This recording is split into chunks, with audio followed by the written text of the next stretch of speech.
Good morning बच्चों। आशा करता हूँ कि इस कोविड की महामारी में आप अच्छे होंगे, अध्ययनरत होंगे और अपने घर वालों को अच्छी और सुसंगत जानकारी के साथ अवगत करवाते रहूँ और अपने आस पड़ोस को भी पॉजिटिव न्यूज़ देनी है, नेगेटिव नहीं देनी कितने मर गए इतने नहीं, पॉजिटिव न्यूज़ देनी है कि आज इतने सही हो गए, ठीक होने की न्यूज़ देनी है ज़्यादा से ज़्यादा। लेकिन अपने ऑनलाइन प्लेटफॉर्म पे क्लासें चल रही थी, 2-3 दिन मिस रही क्लास। उसके बीच में अपने एक टॉपिक है यानी कि जियोमॉर्फोलॉजी में, वो है पृथ्वी की आंतरिक संरचना का, पृथ्वी की आंतरिक संरचना, इंटीरियर ऑफ अर्थ का। ठीक है, आज उसके ऊपर अपने चर्चा करेंगे। देखना, पृथ्वी की आंतरिक संरचना। अपने सीधी चलते हैं पृथ्वी की आंतरिक संरचना के विषय में। देखते हैं कि पृथ्वी की आंतरिक संरचना को समझने के दो हैं, एक तो प्राकृतिक और एक अप्राकृतिक। ठीक है, यानी कि एक तो नेचुरल है और एक आर्टिफिशियल तत्व है। आर्टिफिशियल कौन से है देखना। आर्टिफिशियल की सबसे बढ़िया जो बात है वो है गणितीय गणना पर आधारित है, यानी वैज्ञानिक गणना पर आधारित है, वैज्ञानिक गणना पर आधारित है। इसलिए इनको क्या माना जाता है, बढ़िया माना जाता है, अध्ययन की दृष्टि से सुपीरियर माना जाता है। ठीक है, और है प्राकृतिक में यानी आर्टिफिशियल में गणितीय गणनाओं पर आधारित है। जितनी भी गणना की जाएगी उनकी गणितीय कोई न कोई गणितीय आधार होगा। दूसरा, पहला है तापमान घनत्व दूसरा है तापमान, तीसरा है दबाव यानी प्रेशर, और फिर कांतिक तापमान। ये कांतिक तापमान है, इसको अपने देखेंगे तो सही, लेकिन क्या है अपने इतना पूरा नहीं देखेंगे। ठीक है, और प्राकृतिक तत्व हम देखें जो पृथ्वी के अंतरिक्ष यानी प्राकृतिक कौन से, नेचुरल तरीके से, एक तो है उल्का पिंड, यानी जो पृथ्वी बनी थी उस समय उल्का पिंडों का अध्ययन किया जाता है। फिर है ज्वालामुखी और भूकंप। देखो, भूकंप को अपने रखा तो प्राकृतिक तत्वों में, लेकिन सबसे विश्वसनीय जो जानकारी देते हैं, सबसे यानी कि बिलेवल न्यूज़ जो पृथ्वी की जानकारी, आंतरिक संरचना के विषय में जो जानकारी मिलती है वो किससे मिलती है, हमें भूकंप से ही मिलती है। इसके ऊपर अपने विशेष यानी कि ज़्यादा दबाव डालेंगे इसके ऊपर। तो देखिए बच्चों, पहला है घनत्व। हमेशा घनत्व जो है वो ऐसे यानी कि कुल द्रव्यमान का कुल आयतन, यानी कि कुल द्रव्यमान बटा कुल आयतन, और इसकी जो मापने की इकाई है वो है GCM³ ग्राम पर सेंटीमीटर क्यूब में घनत्व को ऐसे ही नापा जाता है। और भार, जैसे मान लो कि ये तो कुल द्रव्यमान और ये तो घनत्व का हो गया, भार कैसे निकालेंगे किसी वस्तु का, पृथ्वी के ऊपर जो भार निकालना होता है, द्रव्यमान गुणा है बेटा, ये गुणा इंटू गुरुत्वाकर्षण बल।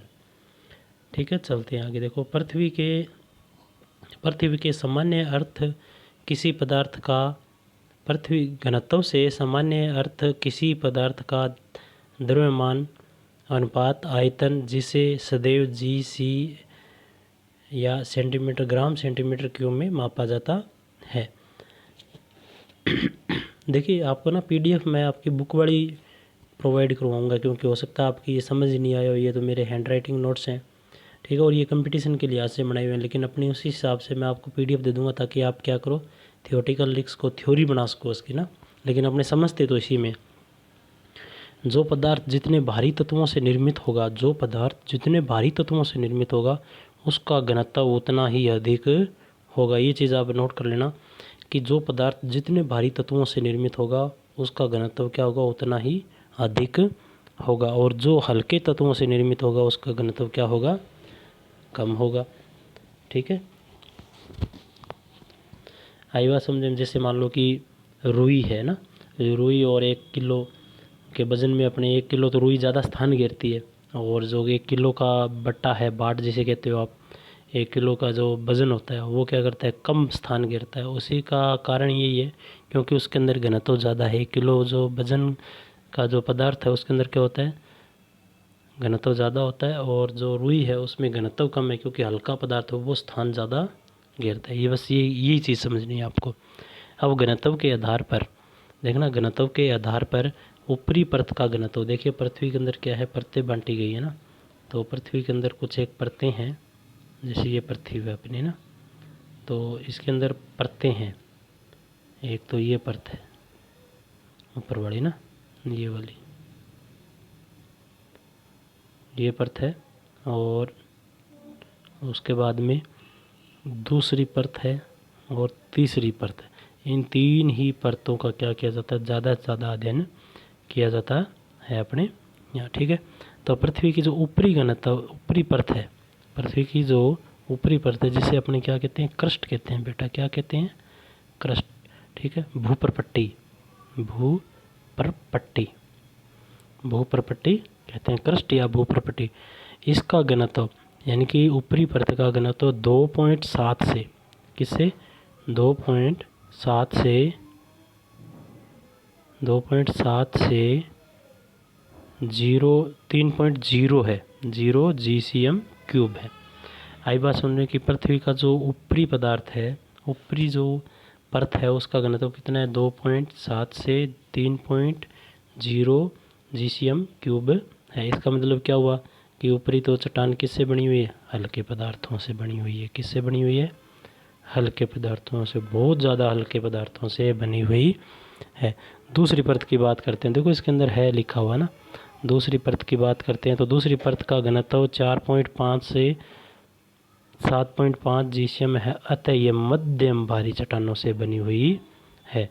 ठीक है, अभी मैंने बताया आपको कि जो पृथ्वी है उसका क्या है, घनत्व, और ये पृथ्वी है अपनी, है ना, लो इसको ऐसे बनाते हैं, ये पृथ्वी है और इसकी एक परत का अपने अध्ययन कर लिया है। इस परत का ये उबड़ खाबड़ भी है, जिसे उच्चावच कहते हो आप ना, और दूसरी परत और ये तीसरी परत। इसका घनत्व 2.7 से 3.0 है, और दूसरी परत का इसका घनत्व यानी कि इस परत का घनत्व, इस परत का जो घनत्व है, जो ये पिंक शेडो है, इसका घनत्व है 4.5 से 7.5 तक। इसका मतलब ये मध्यम चट्टानों से बनी हुई। और एक और है अंदर, है ना, ये देखो अंदर वाली,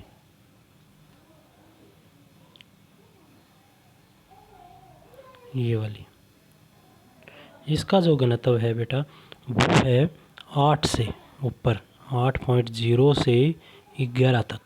कितने तक जाता है, 8.0 से 11 तक। इसका मतलब ये बहुत भारी चट्टानों से निर्मित है, सर्वाधिक भारी चट्टानों से निर्मित यही है।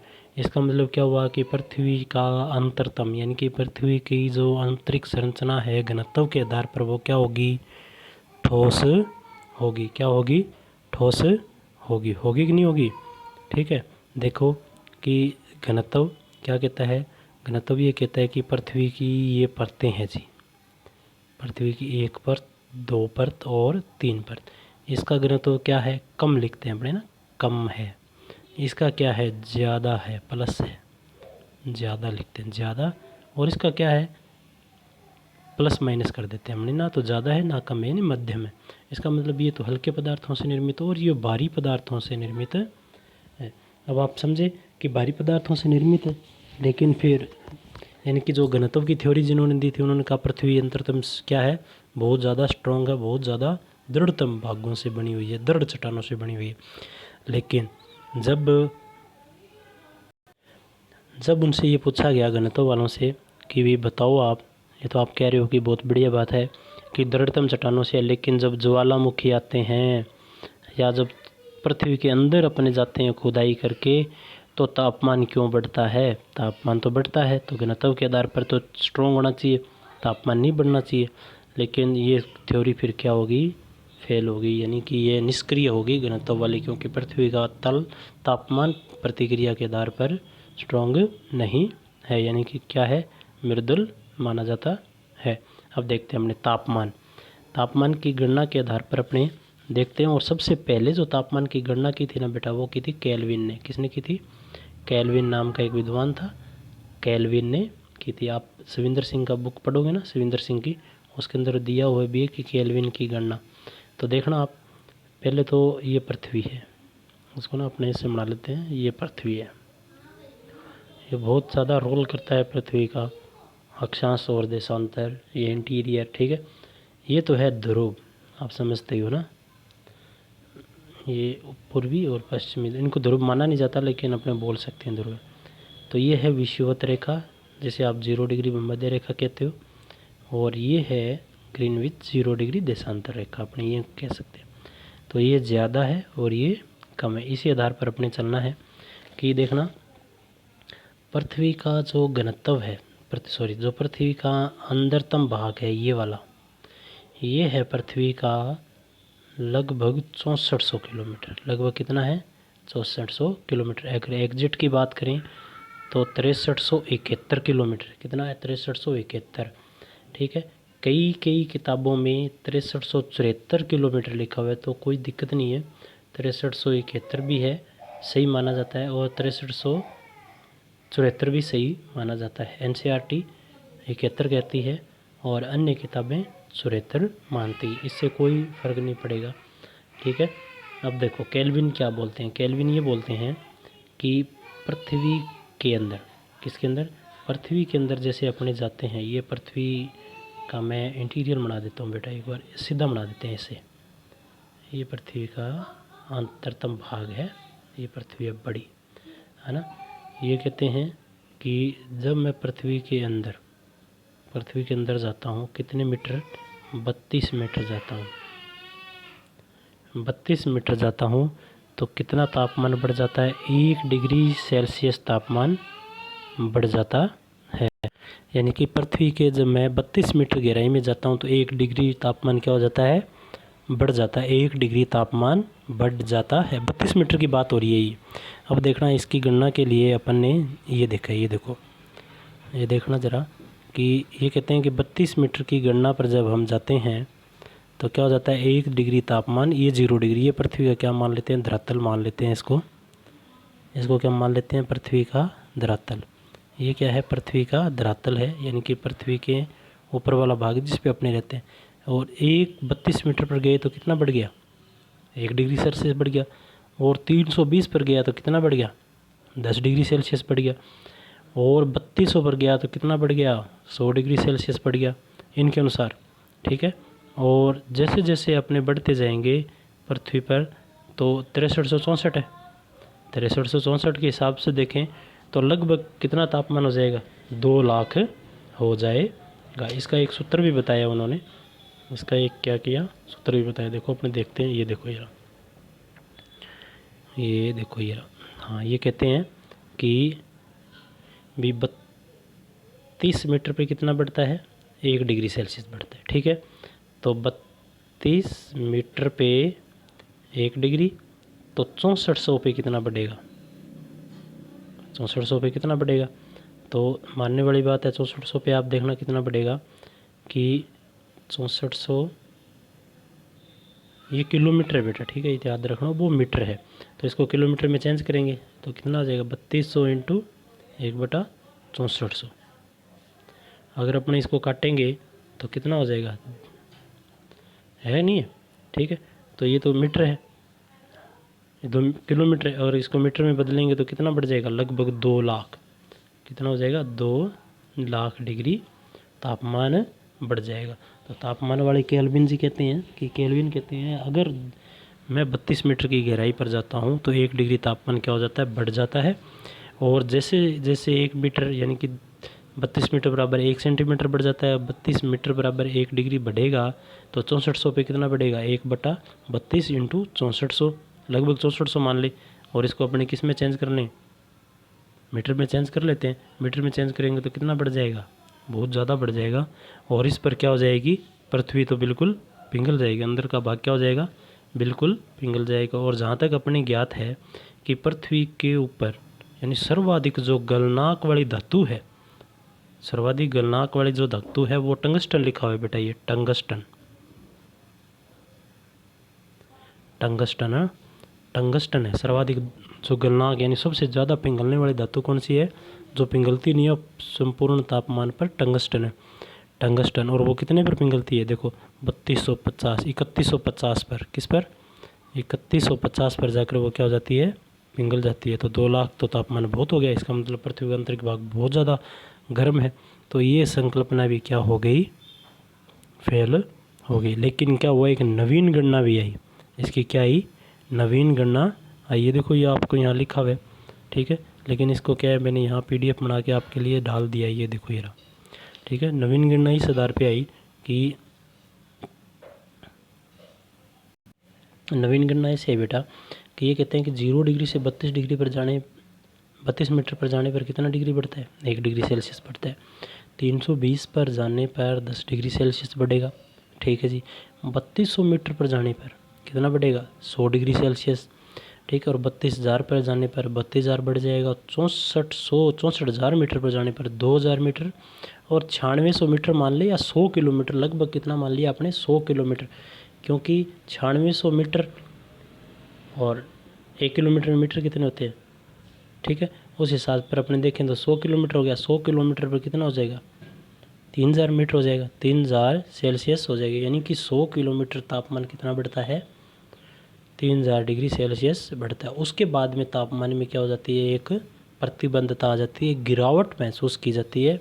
यानी कि 100 किलोमीटर के बाद में, पहले 100 किलोमीटर में तो बढ़ ही रहा है तापमान धीरे धीरे सारा ही, फिर उसके बाद में पृथ्वी के अंदर 100 किलोमीटर के बाद में और अंदर जाते हैं, अगले 100 मीटर जाते हैं। 100 मीटर तो हो ही गया, अगले अगर 100 मीटर जाएंगे अपने, ये देखो कि ये 100 मीटर यहाँ तक कितना हो गया, 3,000। इसके बाद में अगले 100 मीटर जाते हैं, ठीक है। 100 किलोमीटर जाते हैं तो कितना हो जाता है, प्रति 100 किलोमीटर प्रति किलोमीटर कितना बढ़ेगा, 1 डिग्री सेल्सियस बढ़ेगा। यानी कि 100 किलोमीटर तो 3,000 बढ़ गया, आगे 100 किलोमीटर पर कितना बढ़ जाएगा, 1 डिग्री। तो 200 पर कितना हो जाएगा, 100 डिग्री, 200 पर 100 डिग्री हो जाएगा। आगे ये लिखता है कि 100 किलोमीटर 200 किलोमीटर के बाद में प्रति 2 किलोमीटर पर 1 डिग्री तापमान बढ़ता है। और पृथ्वी का जो केंद्र है वो कितना है, 6371 है। कितना है, 6371 है, या 6374 आपके, यानी अलग अलग किताबों में अलग अलग अपने दोनों लिख दिया। तो कितना हो जाएगा, 3100, क्योंकि 200 पे 1 बढ़ रहा है, 200 पे 2 किलोमीटर पे 1 डिग्री है, तो इतना इसका आधा हो जाएगा 3100। और 100 किलोमीटर तक कितना है, 200, और नीचे वाले पे कितना हो गया, ये 3100 हो गया, और 3100 और 3100 कितना हो गया, 6400 हो गया। अतः इस आधार पर, यानी कि तापमान की नवीनतम गणना के आधार पर पृथ्वी के अंतरतम का टेम्परेचर कितना होना चाहिए, 6200 होना चाहिए। लेकिन ये भी क्या हुई, गणना इतनी प्रसिद्ध नहीं हुई, क्योंकि ये लोग क्या नहीं कर पाए, प्रॉपर जानकारी नहीं दे पाई। ये कहते हैं कि देखो, किंतु वैज्ञानिक गणना के रूप में तापमान 3,000 डिग्री से 3500 डिग्री तक निर्धारित किया गया है। यानी कि जो वैज्ञानिक गणना है, यानी वैज्ञानिकों ने जिस यंत्रों से पता लगाया, तो यानी कि इससे ऊपर तापमान नहीं बढ़ सकता। इसके आधार पर तापमान वाली संकल्पना भी क्या होगी बेटा, फेल हो गई, यानी कि इसको माना नहीं गया। और अगला फैक्टर है, यानी कि किसमें, अगला फैक्टर अपना है, हाँ, अप्राकृतिक तत्वों में। और अप्राकृतिक तत्वों में यानी कि आर्टिफिशियल जो एलिमेंट्स हैं उसके अंदर, इसके अंदर है दबाव यानी कि प्रेशर, एक तो घनत्व, फिर उसके बाद में तापमान। घनत्व वाले क्या कह रहे हैं, पृथ्वी ठोस है। तापमान वाले क्या कह रहे हैं कि द्रवित अवस्था में, यानी लिक्विड फॉर्म में, और वो भी गर्म फॉर्म में, ठीक है। लेकिन अब दबाव वाले क्या कहते हैं, देखते हैं अपने, कि पृथ्वी का ऊपरी परतें आंतरिक परतों पर दबाव डालती हैं। ये तो बात सही है कि जो ऊपरी परतें हैं वो अंतर की चट्टानों पर क्या डालती हैं, दबाव डालती हैं। अत्यधिक दबाव से उच्च आकर्षण बल के कारण पदार्थ अत्यधिक ठोस होगा।